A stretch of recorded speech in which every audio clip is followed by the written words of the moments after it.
Hello my dear students, welcome to my channel Math Pirate. आज हम इस video में आपकी पॉलिनोमियल इक्वेशन जैसे कि क्वाड्रेटिक इक्वेशन, इसको फैक्टराइजेशन मेथड के साथ कैसे सॉल्व करना होता है उसके बारे में डिस्कशन करेंगे। तो क्वाड्रेटिक इक्वेशन वो इक्वेशन होती है जिसमें आपका जो वेरिएबल डेट इज एक्स, उसकी जो हाईएस्ट पावर होती है बच्चों वो 2 होती है, और जो 2 होता है वो हमारा क्या है, नेचुरल नंबर होना चाहिए। तो ये दोनों इक्वेशंस क्वाड्रेटिक इक्वेशन की है। तो स्टेप बाय स्टेप दोनों को सॉल्व करेंगे। इसका जो फर्स्ट स्टेप होता है वो बहुत इंपॉर्टेंट होता है। क्या होता है कि इसकी जो टोटल 3 टर्म्स होती हैं, एक होती है एक्स स्क्वायर, इस इधर एक्स स्क्वायर के साथ आपका कोफिशिएंट कौन सा है, कोफिशिएंट मतलब जो एक्स स्क्वायर के साथ आपका नंबर लिखा हो, इधर कुछ नंबर नहीं है मतलब ये 1 है। दूसरी टर्म होती है आपकी जो एक्स वेरिएबल की होती है, इधर एक्स के साथ अगर मैं पूछूं कौन सा कोफिशिएंट लगा हुआ है, -9। तो थर्ड होती है बच्चों आपकी कांस्टेंट टर्म, जो कि हमारा नंबर सिंगल लिखा होता है, डेट इज +18। तो हमने तीनों टर्म्स लिख ली है। तो कैसे करना है, पहला स्टेप बहुत इंपॉर्टेंट है। हमने फर्स्ट टर्म को एज इट इज लिख देना। फर्स्ट टर्म हमारी एक्स स्क्वायर, हमने एक्स स्क्वायर ही लिख ली। लास्ट टर्म को एज इट इज लिख देना। लास्ट टर्म हमारी +18 है तो मैंने +18 एज इट इज लिख ली, इज इक्वल टू 0 लिख दिया। आगे आपने क्या करना है, मिडल टर्म को 2 पार्ट्स में स्प्लिट करना है। कैसे करना है वो पहले देखेंगे। आपने क्या करना है, आपने जो एक्स स्क्वायर का कोफिशिएंट है उसको थर्ड टर्म के साथ मल्टीप्लाई करना, मतलब आपने फर्स्ट टर्म को थर्ड टर्म के साथ मल्टीप्लाई करना। हमारी फर्स्ट टर्म है एक्स और थर्ड टर्म है हमारी 18। जब आप 18 को 1 के साथ मल्टीप्लाई करोगे तो 18 आएगा। अब देखो आपकी मिडल टर्म क्या है, मिडल टर्म है हमारी बच्चों 9। अब आपने 2 नंबर ऐसे ढूंढने हैं जिनकी क्या है मल्टीप्लिकेशन 18 आए और उनकी जो प्लस माइनस करके क्या है -9 आए। बच्चों 18 एक छोटा नंबर है तो हम डायरेक्ट कर लेंगे। मुझे पता है कि बच्चों 6 और 3 को मल्टीप्लाई करने से 18 आता है और 6 और 3 को ऐड करने से भी 9 आता है। अब मुझे बताओ कि ये 9 है, ये नेगेटिव का है। अगर ये 9 नेगेटिव का है मतलब आपकी बोथ टर्म्स क्या होनी चाहिए, नेगेटिव, तभी तो आपकी रिजल्टेंट वैल्यू -9 आएगी ना। लेकिन मल्टीप्लिकेशन हमारी पॉजिटिव की है तो हमें पता है जब नेगेटिव नंबर किसी भी नेगेटिव नंबर के साथ मल्टीप्लाई होता है तो रिजल्टेंट आपका पॉजिटिव आता है। तो 6 3 के साथ मल्टीप्लाई होगा तो 18 आएगा। मतलब मुझे 2 फैक्टर मिल चुके हैं, वो 2 नंबर मिल चुके हैं। वो कौन से हैं, एक हमारा -6 है बच्चों, एक हमारा -3 है। 9 के साथ हमारा वेरिएबल कौन सा है, एक्स, तो हमने इसके साथ भी एक्स लिखेंगे। और दूसरा नंबर है हमारा 3, -3 और -3x लिख लिया। ठीक है, अब देख लो -6x -3x कितना होता है आपका -9। यही मेन पार्ट होता है। आपने क्या है मिडल टर्म को स्प्लिट करके लिखना होता है। फिर आपने क्या करना होता है, आपने पहले 2 का पेयर बना लेना, फिर दूसरे लास्ट वाले 2 का पेयर बना लेना। अब इनमें से आपने क्या है कॉमन आउट निकालना है। पहले वाला पेयर चेक करो, दोनों नंबर में से कौन सा कॉमन आ रहा है। मुझे पता है दोनों में से x कॉमन आ रहा है तो x निकालो। अंदर क्या बच जाएगा आपका x, 2x थे, x की पावर स्क्वायर थी। अगर एक x बाहर निकल गया तो अंदर x बच जाएगा। Negative sign as it is ही, 6x है, x बाहर निकला तो अकेला 6 बच गया। अब बच्चों मुझे बताओ कि इधर नेगेटिव बाहर निकालेंगे कि पॉजिटिव। अब बच्चों पॉजिटिव वाली टर्म को आपको सॉल्व करना इजी होता है। अब इधर हमें क्या है, ब्रैकेट सेम चाहिए। इधर जो भी हम निकालेंगे वो हमारी इस ब्रैकेट के सेम होना चाहिए। इधर देखो आपका नेगेटिव नंबर है, ये पॉजिटिव है, मुझे इसको नेगेटिव चाहिए था, मैंने नेगेटिव साइन बाहर निकाल लिया। और क्या है, दोनों में चेक करो क्या कॉमन मल्टीपल है, ये दोनों ही 3 का मल्टीपल है तो मैंने 3 भी बाहर निकाल लिया। अब जब नेगेटिव टर्म बाहर निकली है तो ये जो 3 के साथ बच्चों नेगेटिव टर्म, नेगेटिव साइन लगा हुआ तो ये पॉजिटिव हो जाएगा, क्योंकि जब भी आपका नेगेटिव साइन बाहर निकलता है जो आपकी टर्म नेगेटिव है वो पॉजिटिव बन जाती है और जो पॉजिटिव टर्म है वो नेगेटिव बन जाएगी।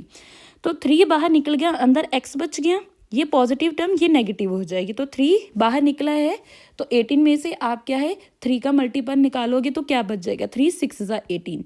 तो ये हो जाएगा। देखो इधर भी आपका इस अब पॉजिटिव साइन को आपको समझाने के लिए लिखा था, अब मैं इरेज कर दूंगी। अब हम दोनों देखो ध्यान से बच्चों, x -6 दोनों में सेम आ रहा है, मतलब हमारा आंसर क्या है, सही है। तो हम इस x -6 को बाहर निकालेंगे, अंदर क्या बच जाएगा, ये हमारा एक x और ये माइनस का 3, x -3 इज इक्वल टू 0। अब ये 2 वैल्यूज आ गई है, एक को हमने इधर लिख लेना है x -6 इज इक्वल टू 0, एक को इधर 0 के इक्वल लेट कर देना है। तो बच्चों ये वैल्यू नेगेटिव की है, इज इक्वल टू के इधर आकर क्या हो जाएगी, पॉजिटिव का 6, एक x की वैल्यू 6 आ जाएगी, ये भी 3 नेगेटिव है, उधर जाकर क्या हो जाएगी बच्चों, पॉजिटिव का 3। तो बच्चों जब आप 0 में 3 ऐड करते हो, जब 0 में 6 ऐड करोगे तो नंबर एज इट इज ही रहेगा ना। तो चलो अब हम क्या है सेकंड इक्वेशन की तरफ बढ़ते हैं। तो बच्चों सेकंड इक्वेशन में मैंने क्या किया, जस्ट एक्स के साथ क्या है एक वेरिएबल दे दिया, ओ सॉरी एक्स के साथ क्या है एक नंबर दे दिया।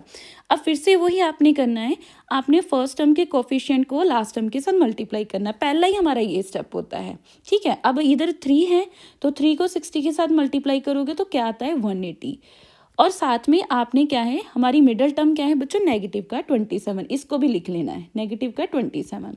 अब आपने 180 के फैक्टर निकालने, जो मल्टीपल आता है ना उसी के आपने फैक्टर निकालने हैं। तो 180 के फैक्टर, अब 180 बड़ा नंबर है, अब हम क्या करेंगे इसके प्राइम फैक्टराइजेशन करेंगे। तो 290 ज़ा 180, 245 ज़ा 90, ओके, और ये होता है आपका 315 ज़ा 45 होता है, 3 5 ज़ा 15 होता है, और 5 1 ज़ा 5 होता है। अब इनको मल्टीप्लिकेशन करके देखते हैं हम क्या आता है। अगर मैं 2 2 ज़ा 4, 4 2 ज़ा 8 इधर ही रहने दूँ, नहीं सॉरी 2 2 ज़ा 4, 4 3 ज़ा 12 होता है, और ये 3 5 ज़ा 15। क्या 12 और 15 पेयर बनेंगे? 12 में 15 अगर मैं ऐड करूँ तो रिजल्टेंट वैल्यू 27 आएगी, यस आ रही है। अगर आप 12 में 15 ऐड कर रहे हो तो रिजल्टेंट वैल्यू आपकी 27 आ रही है, लेकिन ध्यान से देखो ये नेगेटिव का 27 है, तो मतलब ये दोनों टर्म्स आपकी नेगेटिव की होनी चाहिए, ठीक है। मतलब हमारे दो पेयर्स आ गए। तो first term as it is ही 3x square as it is ही लिखो, ये पॉजिटिव का 60 भी एज इट इज ही is equals to 0 as it is ही। मिडल टर्म को 2 स्प्लिट करेंगे, एक हमारा नंबर है बच्चों नेगेटिव का 12x, एक आया हमारा नेगेटिव का 15x, ओके। तो ये दोनों पेयर, ये दो पेयर, दोनों में से देखो एक तो 3 का, दोनों 3 का मल्टीपल है, 3 बाहर निकला, दोनों में x आ रहा है, ठीक है। देखो इधर 3 है इधर 12 है, ये 3 के टेबल में भी आता है, ये 12 भी 3 के टेबल में आता है, मतलब ये दोनों 3 का मल्टीपल है, इसमें x के इसमें x है, मतलब x भी हमारा कॉमन आउट निकलेगा। तो अंदर क्या बचेगा, इधर x negative sign as it is ही, 3 4 ज़ा आपका 12 होता है। अब देखो बच्चों मिडल में मुझे नेगेटिव साइन चाहिए, तो फिर से मैं नेगेटिव साइन बाहर निकालूंगी, और दोनों में क्या कॉमन है 15 का मल्टीपल दोनों में आ रहा है, क्योंकि 15 1 ज़ा 15 होता है और 15 4 ज़ा 60 होता है।